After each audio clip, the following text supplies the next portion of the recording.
De retour sur le plateau de la Tranche Info, place maintenant au jeudi Anthropologie Noire avec notre expert des humanités classiques africaines, Nusere Kalala Omotunde. Bonsoir professeur. Bonsoir. Alors avant de venir au cours du jour sur effectivement l'origine africaine de l'Europe, on a déjà fait des petits cours dessus, mais c'est important de rappeler puisque certains continuent à dire des inepties autour de ça. Donc on va rectifier.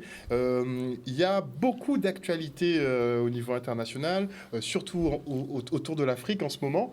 Et j'ai sorti un petit tweet justement de Bietube, Bien News, qui est un média qui est spécialisé justement sur les États africains. Et ça dit, il y a un président en Afrique ici qui est allé demander au président russe de lever l'embargo sur le blé parce que les Occidentaux souffrent. Qu'est-ce que vous en pensez ? Oui, alors... Déjà, est-ce que vous voyez le président en question ? Oui, non, mais la chose, c'est que c'est je dirais, à double tranchant, quelque part, et c'est double. Alors, la première chose que je dirais, c'est que concernant cette problématique-là, qui a soulevé les passions, le fait que le président Macky Sall aille voir Poutine, dans le cadre de sa fonction aussi, au niveau de l'Union africaine, pour parler du fait qu'ils ne veulent pas qu'au niveau de l'Afrique, il y ait un contre-coup, donc au niveau de la farine, puisque, y compris l'Égypte, il faut savoir qu'il y a beaucoup de pays comme ça très sensibles à cette production, et au niveau des cours. Et il y a eu beaucoup de choses dites, mais je tiens quand même à rappeler quelques fondamentaux. D'accord ? J'ai eu l'occasion d'assister à un congrès mondial sur la faim en Afrique. Bon. La première chose que j'ai constatée, c'est qu'il n'y avait pas beaucoup d'Africains. C'était au ministère de l'Agriculture. Il y avait comme partenaire la FAO. Il n'y avait pas beaucoup d'Africains. Je dirais même que nous étions que deux. Il y avait moi et François Dingoué, qui est un économiste de l'Union africaine. Bon. Et les choses ont été exposées, mais dans un côté un peu cynique. C'est-à-dire de dire que le projet européen, c'était de faire des bâtonnets.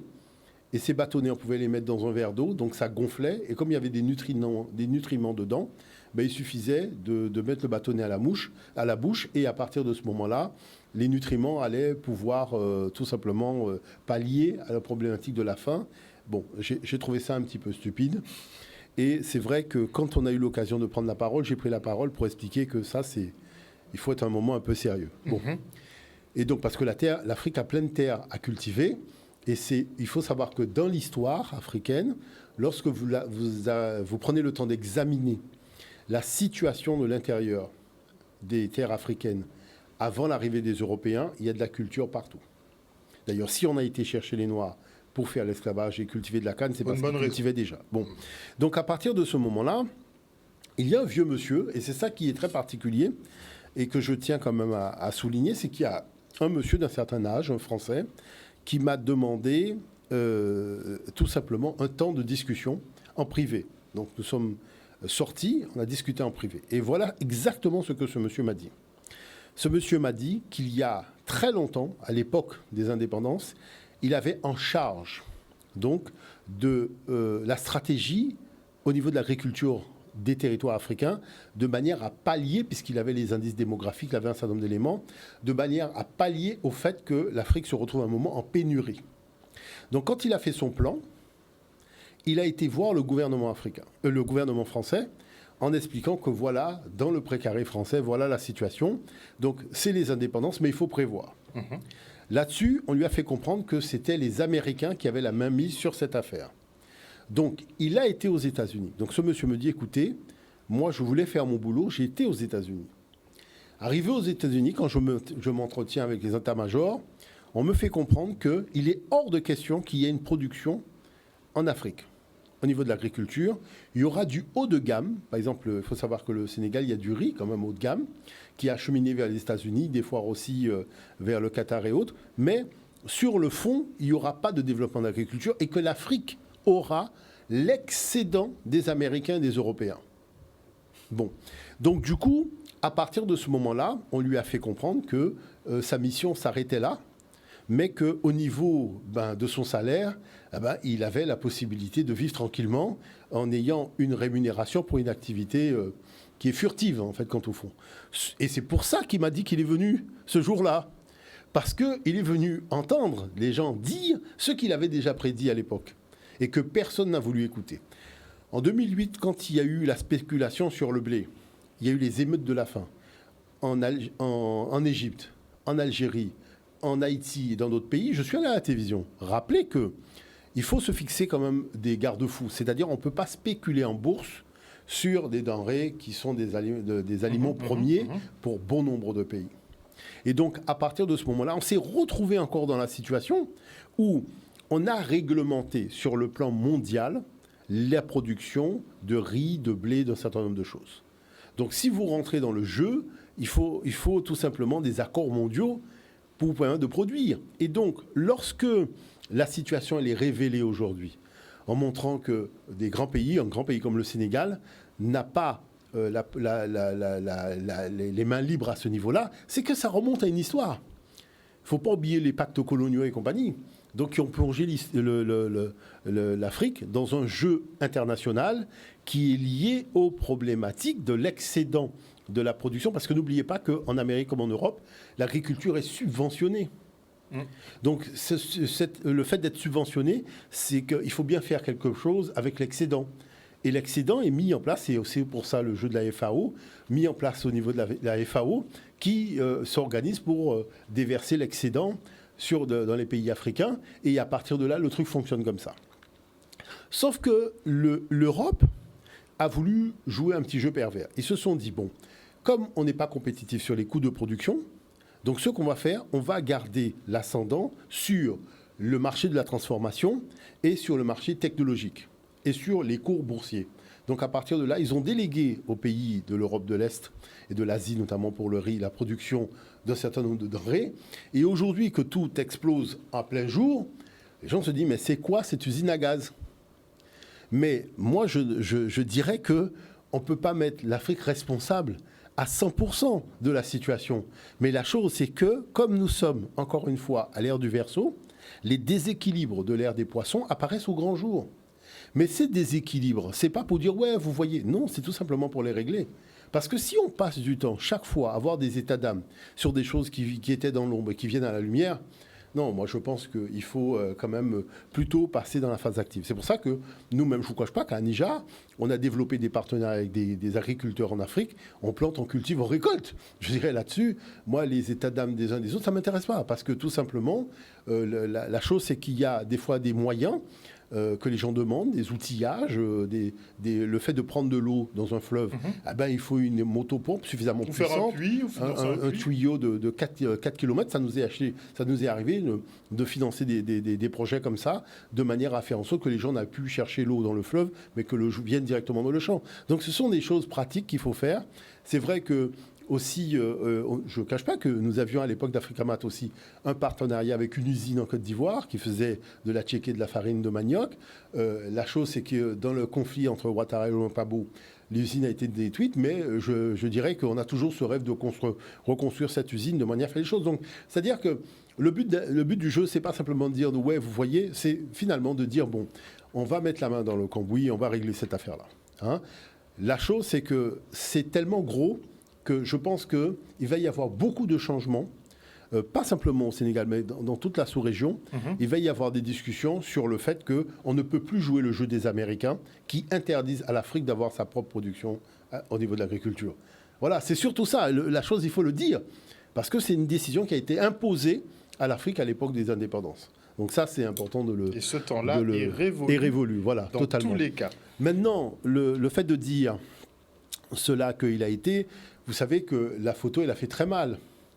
Parce que lorsque le président Macron a été voir Poutine, ils étaient à 3 km l'un de l'autre. On l'a reçu à 4 km. Tandis que vous avez vu que les dirigeants africains, Macky Sall, c'était... convivial. C'était 2 mètres, voilà, c'était très convivial. Donc c'est une photo qui fait mal parce que on a l'impression que finalement l'Afrique elle est mieux reçue, elle est mieux prise en considération dans la partie asiatique au niveau de ses déplacements politiques que au niveau donc de l'Europe qui se déplace dans les mêmes régions et qui se retrouve finalement à une distance je dirais relativement importante parce que c'est quand même très marquant. C'est quelque chose de nouveau, hein, mais qui a marqué les esprits et on se dit, bah, tiens, Et même quand le Premier ministre malien a été là-bas aussi, il n'y a pas eu cette distance. Les gens sont face à face, ils discutent. Donc ça, c'est quand même un fait marquant. Maintenant, c'est vrai qu'il y a eu des animosités parce que la démarche n'est pas tellement appréciée, cet intérêt pour la Russie d'un seul coup. Donc, quand il revient à la maison, on active à nouveau des choses pour créer des troubles. Mais je dirais que sur le fond, ce qu'il y a d'intéressant, c'est que les grandes zones d'ombre, des déséquilibres créés sur le plan géopolitique et politique dans l'ère des poissons, ça apparaît au grand jour et c'est abject. Voilà, c'est ça. Hein. Par contre, ce sentiment-là, je sens bien qu'il est partagé d'une façon générale, c'est abject. Donc ça, c'est important de le souligner. Non, ça ne passe plus, de toute façon. Voilà. Et je voulais dire aussi que la petite chose qui est notre actualité locale, c'est le fait qu'au niveau du projet de la création de l'école panafricaine, parce que il y a la convocation de Marie-Josée Tyrolien qui a été convoquée ce matin, Manu Militari, voilà, police judiciaire. Pour escroquerie, on l'accuse d'escroquerie. Oui, mais c'est-à-dire que, moi j'ai eu l'occasion de m'entretenir quand même avec son avocat, on a discuté. La chose, si vous voulez, elle est complexe. C'est-à-dire que sur la problématique des dons, avec la possibilité d'offrir le fameux document qui permet de déduire de ses impôts, il faut savoir que c'est légal. Dès que vous êtes reconnu d'utilité publique, vous avez totalement on ne peut pas vous reprocher en tout cas d'avoir fait ça. D'accord ? Ça, c'est la première chose. La deuxième chose, c'est qu'il y a un cadre juridique qui le permet. C'est quand on est une institution scolaire privée, on n'a pas besoin de demander le document d'utilité publique parce que tout simplement, il y a eu ces grandes discussions au national. Est-ce que l'État doit subventionner les écoles privées ? Et on a créé des cadres juridiques pour permettre aux écoles privées de trouver leur équilibre financier sans intervention d'État. Dont le fait de pouvoir permettre aux gens de déduire leurs dons au niveau des EPON pour soutenir l'établissement scolaire. Et ça, c'est valable pour toutes les communautés d'une façon générale dans l'Hexagone. Donc ici, je dirais, c'est pas quelque chose qu'on peut reprocher puisque c'est quelque chose qui se fait. Donc, moi, ce que je dirais dans l'affaire, c'est que de toute façon, cette école sera créée. Alors, pourquoi cette école sera créée ? De toute façon, les écoles comme ça se créent partout à travers le monde. Il y en a en Angleterre, il y en a aux États-Unis. Moi, il y a même une école qui est venue une fois de New York, qui est venue me rencontrer. Malheureusement, j'étais en déplacement au Canada, on n'a pas pu se rencontrer. Mais sur le fait, il y a des écoles comme ça au Canada, Québec, New York, partout, Atlanta et compagnie. Donc, je le vois d'ailleurs, parce qu'il y a les exercices, les émissions que nous faisons sur les mathématiques africaines, ça les intéresse beaucoup. Parce qu'ils disent, oui, mais ce serait intéressant qu'on puisse faire en sorte que les enfants puissent accéder à ces connaissances-là et compagnie. Maintenant, ce qu'il y a de très particulier, c'est que là, on rentre dans un paradigme totalement nouveau. Parce que, vous savez, moi, il y a un monsieur qui m'a beaucoup intéressé, c'est Asa Hilliard III. Asa Hilliard III, qui est un Africain-américain, donc un académicien, il disait au départ que les Noirs ont un tel déficit de confiance en eux qu'ils pensent que les matériaux pédagogiques de leur culture ne sont pas aussi compétitifs que les matériaux pédagogiques des autres peuples et des autres cultures. Et donc, c'est ce qui fait qu'il y a cette défiance dans l'idée d'avoir donc une introduction d'une méthode pédagogique avec des outils pédagogiques africains dans un milieu scolaire. Donc il a passé sa vie à dire mais c'est totalement faux parce qu'il y a quand même des matériaux qui permettraient d'avoir un cursus solide. Bon, toutes les bases viennent de... Oui, mais il faut raconter l'histoire parce que ça a commencé comme ça. Mais il y a une autre histoire aussi qui est l'introduction de l'école de Jules Ferry dans les colonies. Parce que le pouvoir en place, le pouvoir blanc en place, disait que ça va rendre les Noirs intelligents. Et comme le but du jeu, c'était pas de rendre les Noirs intelligents, donc on se disait, mais si on leur donne des éléments de connaissance et des éléments intellectuels, comment allons-nous pouvoir continuer la relation de domination ? La chose, elle a été très, je dirais, explicitement débattue. Premièrement, de dire, mais quand un Noir va à l'école, est-ce que c'est lui qui fait le manuel scolaire ? Donc, si ce n'est pas lui qui fait le manuel scolaire, on met ce qu'on veut dedans. Le plus important, c'est qu'il apprendra à lire et écrire, puisqu'on ne pourra pas faire venir tout le monde pour compter la tonne de canne qu'on envoie là-bas, la tonne de bananes qu'on envoie là-bas. Non, il faut avoir des auxiliaires sur place. D'ailleurs, c'est comme ça que c'est dans le document. C'est noté comme ça, des auxiliaires sur place. Certains disent même des auxiliaires nègres, donc qui savent lire, écrire, compter pour pouvoir faire en sorte qu'on puisse dire telle quantité a été produite, telle quantité a été envoyée. Donc, voilà le machin. Donc, on a les gouverneurs, aussi bien la Guadeloupe et la Martinique, qui s'élèvent, notamment sur la Martinique, qui dit qu'il faut laisser les Noirs dans l'ignorance la plus complète. Hein, donc, il faut les mener comme des bêtes et les laisser dans l'ignorance la plus complète. Ça ressemble à une rime donc de rappeur, cette affaire. Le mauvais rappeur. Hein. Voilà. Mais là, on se retrouvait dans cette problématique-là et ça a été levé par le fait que tous les outils pédagogiques de la maîtrise de l'enseignement sont dominés par l'Europe. Donc, on commence ce qu'on appelle le blanchiment des cerveaux, mais dans une sous-version. C'est-à-dire que le but du jeu n'est pas de rendre les gens intelligents, c'est juste de les rendre capables de compter et de faire un rapport. Voilà.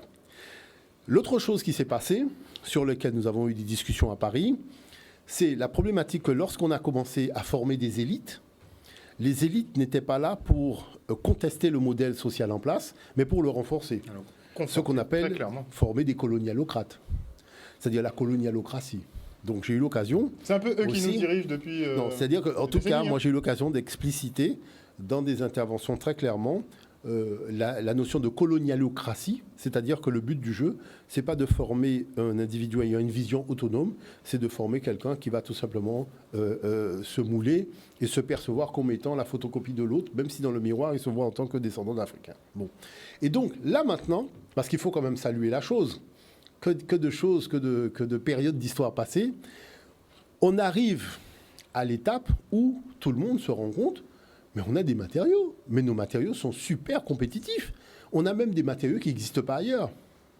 Donc à partir de là, on peut commencer à générer un cursus pédagogique qui nous permettrait de répondre aux objectifs de l'éducation nationale, mais aussi, je dirais, en intégrant nos matériaux culturels et qui permettrait d'ouvrir des champs de réflexion. Alors même moi-même, je me rends bien compte que, on va pas se nier, je vais intervenir dans un établissement, tous les enfants sont persuadés que pour faire une multiplication, il y a un seul algorithme. Moi, je vais arriver, on va faire plein d'algorithmes différents, les uns n'ayant rien à voir avec les autres, mais on fait des multiplications. Donc ça crée un choc. On dit, ah tiens, je pensais qu'il n'y avait qu'une seule façon de faire. En fait, il y en a plusieurs. Donc ça crée des réflexions qui fait qu'on est obligé de passer du temps aussi avec les enseignants.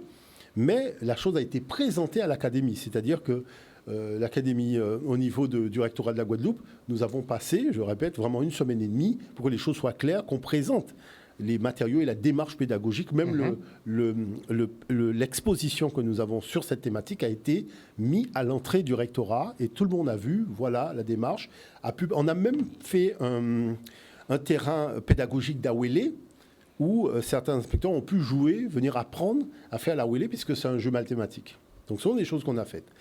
Maintenant arrive la problématique de la conscience dominatrice qui se sent, je dirais, plus à l'aise dans son rôle de conscience dominatrice, dans un monde où beaucoup d'autres nations ont pris maintenant l'ascendant, donc les choses se passent, c'est pour ça qu'il y a l'affrontement dans lequel nous sommes, et qu'il faut créer les conditions, de nouvelles conditions de vie ensemble, c'est-à-dire qu'on puisse sortir dans des rapports de prédation à tous les niveaux, et qu'on puisse rentrer dans la reconnaissance du potentiel de l'un et de l'autre et de ceux qu'il a apportés. Et c'est là où je rappelais qu'au niveau de l'UNESCO, Madame la directrice de l'UNESCO nous avait chargé de faire une mission qui est au-delà du réel, c'est-à-dire de désarmer l'histoire. Ça, c'est son mot, c'est le terme qu'il y a dans les documents. C'est-à-dire de désarmer l'histoire, c'est-à-dire de faire en sorte que ceux qui n'ont pas eu accès à l'écriture de l'histoire universelle, mais qui sont à l'origine des sciences, puissent avoir accès, droit à la parole dans le cadre d'une démonstration scientifique. Et que maintenant, ceux qui dominent le discours et qui ferment les portes, il faut créer les conditions d'une écoute et d'une révision du discours pour ne pas que le discours soit un discours eurocentré. Parce que quand on fait l'histoire des sciences jusqu'à aujourd'hui, c'est un discours nombriliste et eurocentré, donc qui relève de l'escroquerie intellectuelle. Il faut le dire clairement, ça relève de l'escroquerie. Alors, l'enjeu... Donc les escrocs, c'est eux, pas Madame Tirolian. Totalement. Donc l'enjeu maintenant, c'est de donner aux consciences le temps de se calmer et de reconnaître que si 1848 est derrière nous, il faut quand même avancer vers, je dirais, l'équilibre qui nous permettrait et qui permettra à chacun, puisque je rappelle que toutes les communautés ont leur école, il ne reste plus que la communauté noire, à disposer de ces marques, puisqu'il y a une insatisfaction qui est notoire. Et je dirais que la HALD a présenté un dossier à l'Assemblée nationale que j'ai eu l'occasion de présenter à Saint-Claude. À Saint-Claude, j'ai présenté le dossier de la HALD en détail pour expliquer comment l'école est une fabrique de racistes. C'est le document même de la HALD qui le dit, et le président de la HALD a été à l'Assemblée nationale dire que si vous cherchez quelle est l'usine qui fabrique les racistes en France, c'est l'école. Donc, la chose, c'est que... Non, il ne faut pas chercher loin. Donc, le dossier très détaillé, il a été remis donc, au gouvernement. Donc, à partir de ce moment-là, la question, c'est est-ce qu'on subit le racisme des autres ou est-ce qu'on crée un champ de quiétude pour les enfants de manière à faire en sorte qu'ils puissent aller étudier dans un cadre où leur être intérieur n'est pas agressé par des images visant à créer les conditions d'une prédation sur leur capacité intellectuelle et sur leur vision culturelle. Donc la vision culturelle qu'ils ont d'eux-mêmes. C'est de cela dont il s'agit. Donc ce n'est pas quelque chose qui est simplement dû à la démarche de l'école panafricaine. C'est un marqueur temporel, historique, de ce que nous vivons encore aujourd'hui dans, je dirais, notre volonté de quitter les affres de 1848, puisque nous avons normalement fait un bond en avant. Mais si les conditions ne sont bonnes en avant, ne sont pas réunies dans tous les domaines, ça veut dire que systématiquement, et je dis bien systématiquement, et c'est valable aussi pour la loi Taubira, qui reconnaît l'esclavage comme un crime contre l'humanité, comment ça se fait que si c'est reconnu comme un crime contre l'humanité et que les Noirs, qui étaient des biens meubles, maintenant passent officiellement dans l'humanité, quand il faut les dédommager, on les renvoie vers le code noir comme quoi ce sont des biens meubles. Et ils ne sont pas dédommagés. Pas de dédommagement. On ne peut pas ruser, c'est-à-dire on ne peut pas ruser en permanence. Vous voyez ce que je veux dire par là? Il y a un moment où il faut être un petit peu sérieux. On ne pourra pas éluder la question. Oui, on ne pourra pas éluder. Donc c'est pour ça que je vous dis que de toute façon, c'est quelque chose qui se fera. Moi, ce que je dis maintenant aux Européens qui vivent en Guadeloupe, leur silence est très étrange sur des choses qui sont fondamentalement racistes.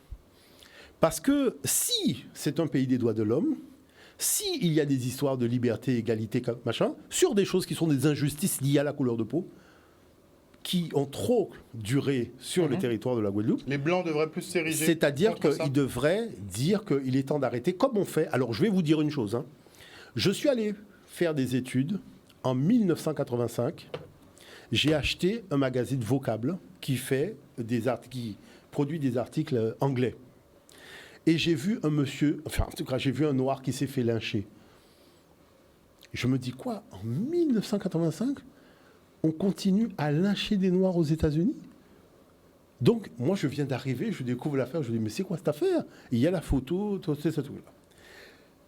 Lorsque donc, tout avait brûlé, les demeures de ce noir-là, tout avait brûlé, les Noirs se sont réunis pour reconstruire la maison dans laquelle, la communauté blanche a dit aux Noirs que maintenant ça suffit, c'est eux qui allaient reconstruire la maison.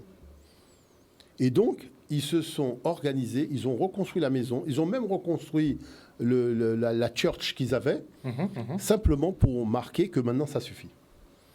Et parce qu'il y a des choses sur lesquelles, franchement, il faut se fixer un cap, c'est-à-dire les conditions de vivre ensemble ne peuvent pas être basées sur l'hypocrisie. Parce qu'ils montent des écoles Montessori partout en Guadeloupe, d'accord?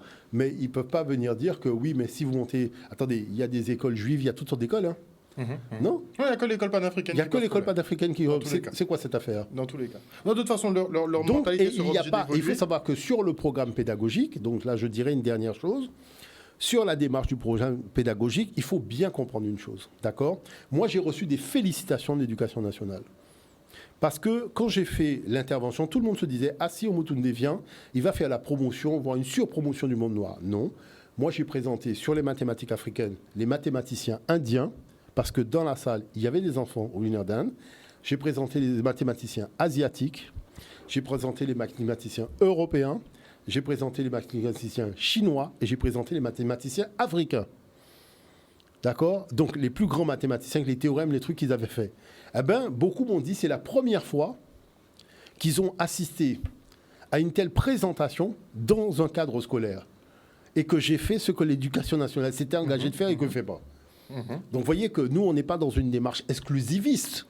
Genre, les mathématiciens de l'Antiquité, et puis ils sont tous grecs comme par hasard, sous-entendant que les autres étaient idiots et ne savaient pas faire des additions et des multiplications.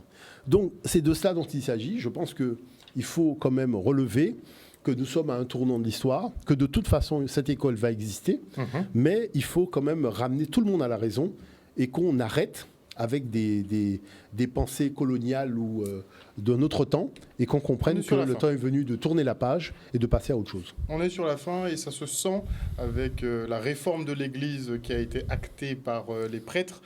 Aujourd'hui, l'Église qui vote effectivement pour la révision de la liturgie, donc ils sont prêts un peu à revoir tous leurs textes falsifiés. Le mariage des prêtres, ils vont le valider, comme ça on évitera peut-être toutes ces affaires de pédophilie, et la nomination de prêtres femmes, puisqu'on parle d'équité, d'égalité, mais c'est pas le cas, à commencer effectivement par l'Église catholique. On se quitte pour une petite page de pub et on revient avec le professeur. De retour dans ce jeudi anthropologie, nous sommes toujours avec notre expert des humanités classiques africaines, Nusere Kalala Omotunde. En première partie, on a fait un petit débrief actualité sur la visite de Macky Sall en Russie. On a aussi parlé de l'ouverture, des procédures qui sont entamées à l'encontre de Marie-Josée Tyrolien par rapport à la création de l'école panafricaine. Vous savez, l'État français n'est pas pour en fait, qu'on se le dise franchement, n'est pas pour l'ouverture de cette école, et donc on lui cherche un petit peu des noises, et là on en vient au cours du jour, à savoir l'origine africaine de l'Europe, professeur. Totalement. Alors je voulais justement rappeler l'ouvrage que j'ai écrit, Pélagia, l'histoire africaine de l'Europe, parce qu'il y a des choses qui sont dites, qu'on entend, et on peut pas continuer comme ça, c'est pas possible, hein, parce que il y a trop d'inexactitudes pour des gens qui sont des spécialistes. Il y a des choses qui sont pas bien. Alors, j'ai amené un document, si on peut voir le premier document, qui va donner le là, parce que là, vraiment, on a dépassé les bornes. Le nom d'Europe est né au Moyen-Orient.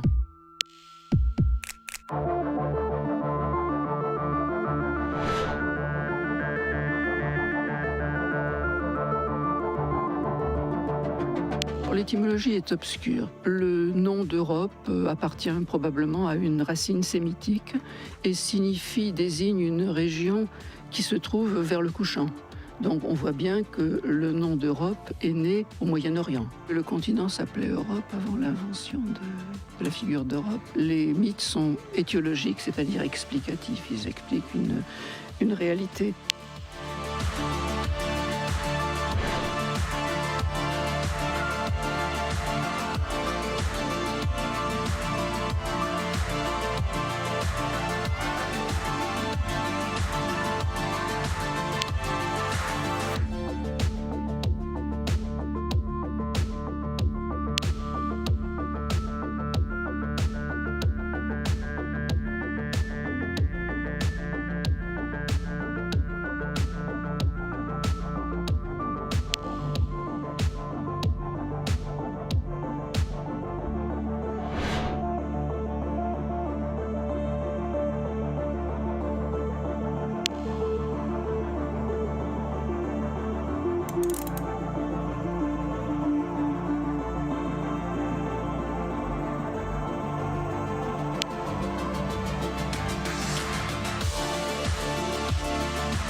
Voilà, donc on a ici quelque chose qui est un parti pris, c'est la fameuse histoire eurocentrée occidentale.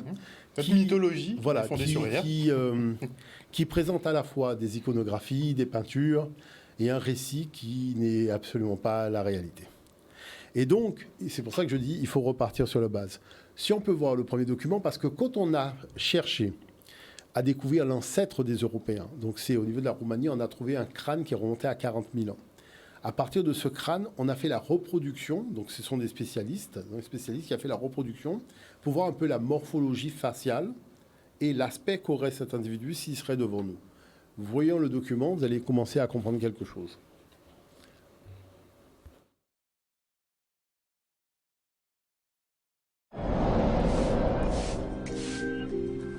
Richard Neave est artiste médico-légal. Sa spécialité est la reconstruction faciale et il collabore régulièrement avec la police criminelle.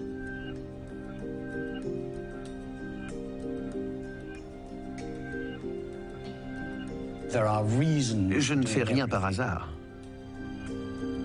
Je dois pouvoir me présenter devant un jury et expliquer pourquoi j'ai choisi telle ou telle option. Il a travaillé sur un moulage du crâne roumain pour montrer à quoi ressemblaient nos ancêtres il y a 40 000 ans.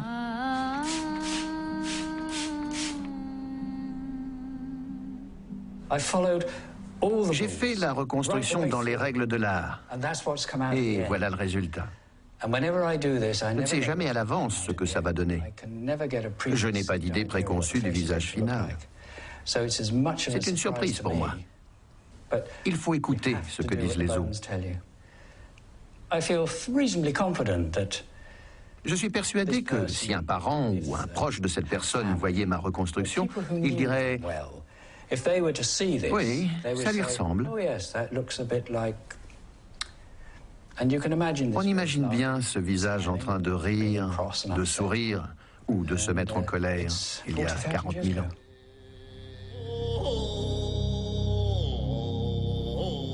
Voilà.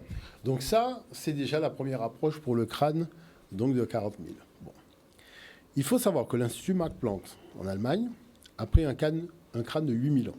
C'est-à-dire, nous sommes là c'était la première migration africaine, nous passons à la deuxième. Et le paradoxe, c'est quand même assez saisissant. En prenant les substrats d'ADN au niveau du crâne, on découvre que le marqueur de la race noire de l'époque, donc, mais qui existe aujourd'hui, hein, vous allez en Mélanésie, Papouasie, Nouvelle-Guinée, les îles Salomon, les Noirs ont les yeux bleus. Et donc, avec la migration, les cheveux crépus ont commencé à devenir lisses, voire blonds. Donc, vous avez des Noirs blonds aux cheveux bleus, avec un faciès qui est déjà mi-chemin entre le noir et l'occidental, et pourtant les deux parents sont noirs. Donc, on voit que là, ça devient compliqué. Pourquoi ? Parce que si on prend des critères physiologiques pour organiser le racisme, les marqueurs qui sont pris comme base sont africains. Prenons le document des Allemands. Et il appartenait à une femme d'une vingtaine d'années qui vivait de chasse et de cueillette. De ce côté, nous avons un crâne qui date de 7000 ans environ, qui appartenait à l'une des premières cultivatrices. Après avoir analysé l'ADN de ces individus, il était aussi par leur phénotype. De la vitamine D par mon mode d'alimentation. Mon corps peut aussi produire lui-même de la vitamine D, mais seulement par la lumière du soleil. Si j'ai la peau foncée, il y a moins de lumière qui traverse ma peau, et je produis donc moins de vitamine D. Si j'ai la peau claire, je suis mieux adapté à la vie en Europe et à sa faible luminosité, car plus de lumière peut traverser une peau claire, et je peux donc produire... Voilà, donc en fait, ce qu'il y a de très particulier ici, c'est que vous avez entendu, les premiers Européens, c'est des Noirs. Mais c'est ça que je dis. C'est clair et net. Je dis un bouquin, l'histoire africaine de l'Europe, c'est-à-dire que quand on regarde les matériaux, et ça c'est un nouveau matériau très intéressant, où on regarde les éléments liés à l'ADN, et on est bien obligé d'admettre que, bon. Mais la chose c'est, comment ça se fait que l'Européen fait mine de découvrir qu'il est un envahisseur d'un continent où c'était des Noirs qui vivaient? Puisque ses ancêtres ont toujours dit ça. Moi, quand j'écris Pélagia, je l'écris sur la base des documents grecs. C'est vrai qu'il y a les tests ADN et compagnie, mais c'est surtout les Grecs qui racontent. Et puis les doyens des universités qui, ayant analysé les textes grecs, disent « Mais mince, ce continent ne s'appelait pas Europe avant, il s'appelait Pélagia ». Donc c'est important de comprendre ça. Mais la chose, c'est qu'il y a des difficultés à raconter l'histoire. Si on peut voir le document numéro 5, hein, pour continuer sur la lignée, on reviendra sur le 4 après, le document numéro 5, qui est un document que j'ai réalisé. La recherche l'a reconnu. L'Afrique est le continent mère de tous les hommes. Mais revenons sur la dernière étude faite sur la population, les origines de la population européenne. Le magazine Le Temps a consacré un article sur cette étude dont le titre ici est « Les origines multiples des Européens ». la population européenne serait issue de 3 lignées ancestrales principales, d'après une nouvelle étude basée sur des analyses génétiques d'ossements anciens. Premier épisode de l'histoire de la population de l'Europe, il se joue il y a 45 000 à 40 000 ans, quand les premiers humains modernes, ou Homo sapiens, y débarquent en provenance d'Afrique. Deuxième grand acte de l'évolution humaine en Europe, l'arrivée, il y a 8 000 ans, des premiers agriculteurs, donc originaires du croissant fertile. Et chose particulière, c'est que ces Africains de la région donc, du croissant fertile vont apporter avec eux des nouvelles techniques, dont notamment la culture, donc l'agriculture et l'élevage. Chose particulière, c'est que l'article termine en disant « Selon la théorie dominante, les Européens actuels seraient le résultat de cette rencontre, aucun autre mouvement majeur de population n'étant intervenu par la suite sur le continent. » C'est étrange, puisqu'on a parlé de 3 lignées ancestrales. Et là, on a eu la présentation que de 2 lignées. Il en manque une. Qu'est-ce qu'on cherche à cacher? Il faut savoir que les Européens, disent l'étude, sont nés à l'âge de bronze. Et qu'est-ce que nous pouvons rajouter? Effectivement, l'agence Science Presse revient sur l'étude en montrant que les vagues de migration sont celles-ci. La première vague, il y a 45 000 ans. La deuxième, il y a 8 000 ans. Et la dernière, il y a 4 500 ans. Sauf que quand on regarde la problématique de l'âge du bronze, puisque vous avez ici l'article publié dans la revue Nature qui parle de l'âge de bronze, c'est très étrange. Parce que quand on regarde la frise chronologique, effectivement, l'âge du bronze commence à moins 2000 ans de l'ère ancienne africaine et non pas à 4000. Et que dit l'étude? C'est important de le souligner. Les auteurs ont également recherché les variants génétiques assujettis à la sélection naturelle. Ainsi, le variant dont on a ici le numéro, associé à la couleur de peau, montre que l'allèle dérivé correspond à la peau claire, qui s'est généralisée pendant le néolithique. Donc c'est la bande bleue que vous avez ici. Les individus avaient tous la peau foncée au mésolithique, la bande rouge que nous avons ici, alors qu'ils avaient tous la peau claire à l'âge du bronze. Donc qu'est-ce que ça sous-entend? Tous les habitants de l'Europe étaient effectivement les Africains, donc des populations africaines avant la dernière migration donc de l'âge du bronze, qui est beaucoup plus récente que celle que nous avons aujourd'hui. Et l'étude a démontré que tous les Européens actuels descendent en fait de cette dernière migration à l'âge de bronze.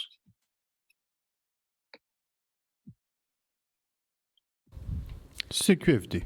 Voilà, donc qui fait que, voilà la réalité, mais on voit que même l'article a du mal à traiter la chose. Donc en fait, la réalité, c'est qu'on falsifie des deux côtés.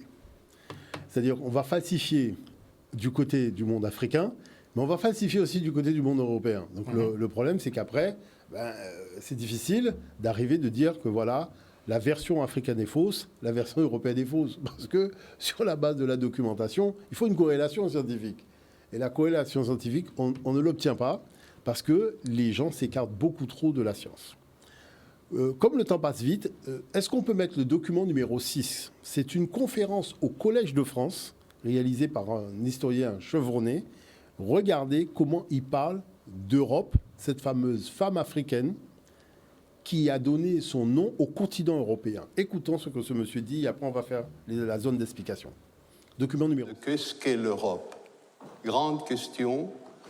Aujourd'hui, nous la posons dans un contexte bien grave, mais elle est toujours valable parce que cette identité a changé depuis les débuts. Et par le début, j'entends ce mythe grec de la princesse africaine Europe qui est enlevée et emmenée dans un site où elle va fonder le continent que nous appelons Europe. Donc, j'adressais cette question un peu trop longuement dans ma conférence inaugurale, mais il me semblait important d'essayer de comprendre qu'est-ce que ça veut dire pour nous aujourd'hui. Et ce n'est pas le même sens que ce mythe avait pour les Grecs et pour les Européennes qui ont suivi les Grecs. Pour nous aujourd'hui, quel sens peut-il avoir d'être sur un territoire, l'Europe, qui a été fondé par une femme enlevée, une femme violentée, une femme africaine. Donc une immigrante, une réfugiée, nous allons voir qu'il y a tout un vocabulaire lié à cette conception. Ah, le plan travaillé depuis la base. Hein. Donc, vous voyez l'affaire. Bon, donc maintenant, la chose, vous voyez comment les gens, à force de falsifier, ils sont dans des problèmes. Donc, vous avez vu, je vous ai montré un document au départ où on vous dit que c'est une phénicienne. Et on part que Cadmos est phénicien, tout le monde est phénicien. Vous voyez, au Collège de France, il y a une intervention d'un spécialiste qui dit que c'est une femme africaine. Et que, alors, maintenant, il faut rentrer dans le fond de l'affaire. Lorsqu'un Européen dit qu'il est européen, c'est-à-dire quand un Blanc dit qu'il est européen, il se rattache à une femme africaine. Et c'est ça qu'ils essayent de cacher, c'est-à-dire c'est ça que les spécialistes essayent de cacher. Donc, moi, j'affronte tout le monde sur ce terrain, il n'y a aucun problème. Premièrement, tout ça remonte aux suppliantes d'Échille. Échille raconte que dans le Péloponnèse, donc en Grèce, le roi d'Argos, Inachos, a une fille qui s'appelle Io, mais qui était aussi une grande prêtresse. Et cette fille, il va y avoir plusieurs versions, donc, puisque Hérodote va en parler.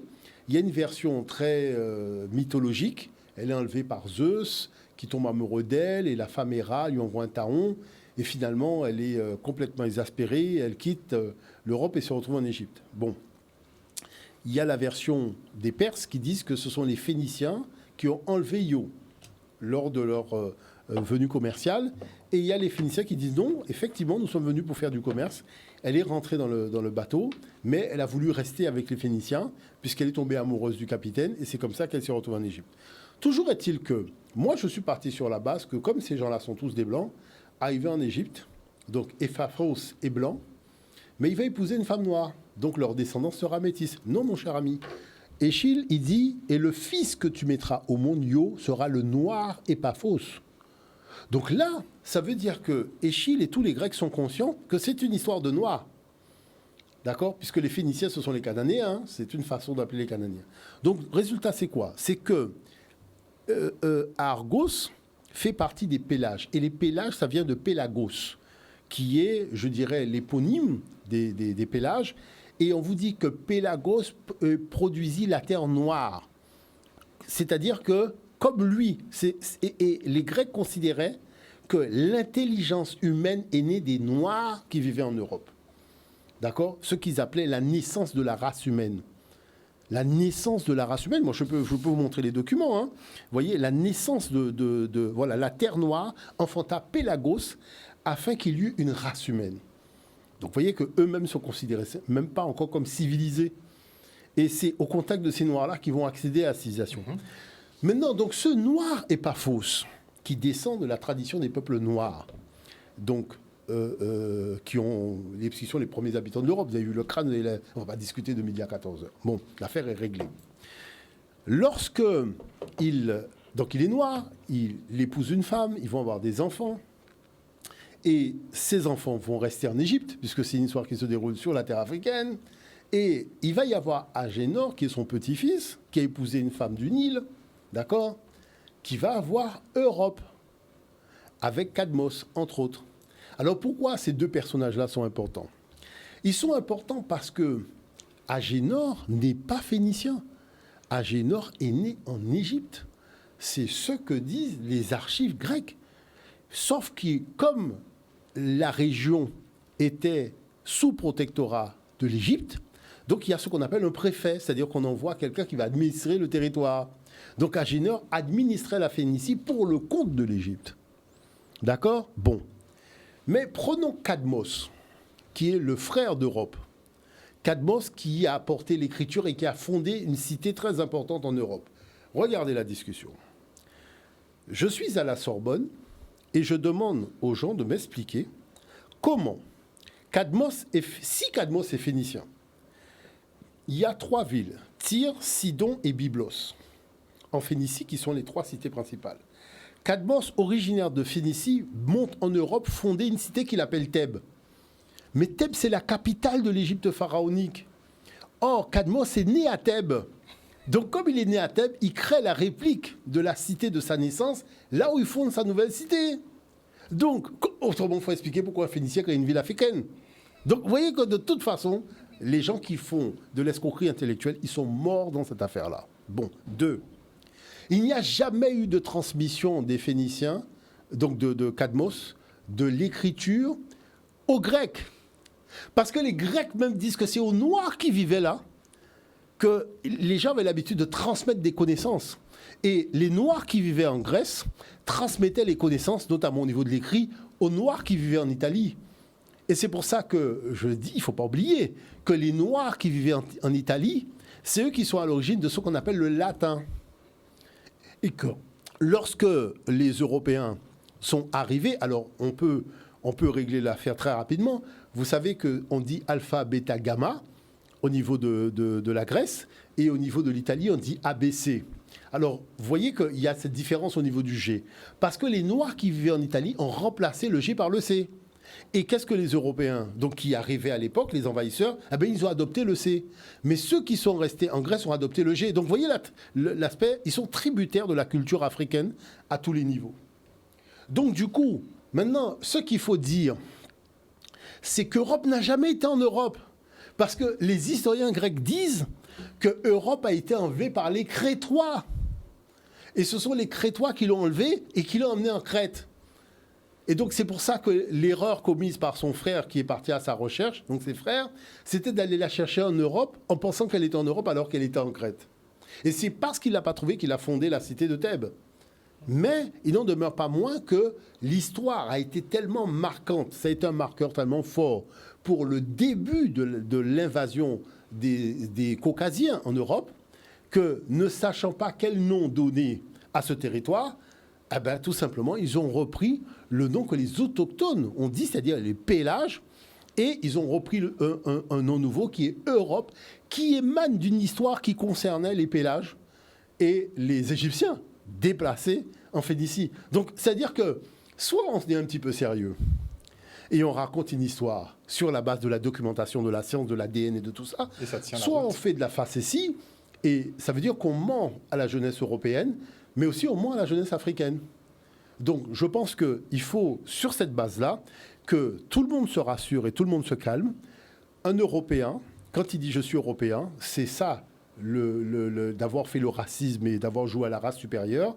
Quand tu dis « tu es européen », tu reconnais descendre d'une tradition africaine qui t'a donné l'écriture, qui t'a donné l'architecture, qui t'a donné les sciences, qui t'a donné la royauté, puisqu'il ne faut pas oublier que les premiers Européens qui sont arrivés, les envahisseurs, ont dit que le peuple qui a porté l'intelligence dans leur histoire, c'est le peuple noir, les Pélagiens, donc les Pélages qui vivaient en Europe. C'est écrit noir sur blanc. On peut montrer. Et il y a beaucoup de doyens d'université qui ont fait des documents là-dessus et qui l'ont explicité. Donc voilà la réalité, c'est ça la vraie trame de l'histoire. Et je dirais que tout le reste n'est que facétie. Alors, mythologie, n'est-ce pas? Voilà. Histoire inventée. Merci beaucoup, professeur, pour le cours de ce soir. Chers téléspectateurs, on se retrouve jeudi prochain pour un nouveau jeudi anthropologie avec Nusere Kalala Omotunde. Une bonne soirée à vous. Bisous tout le monde.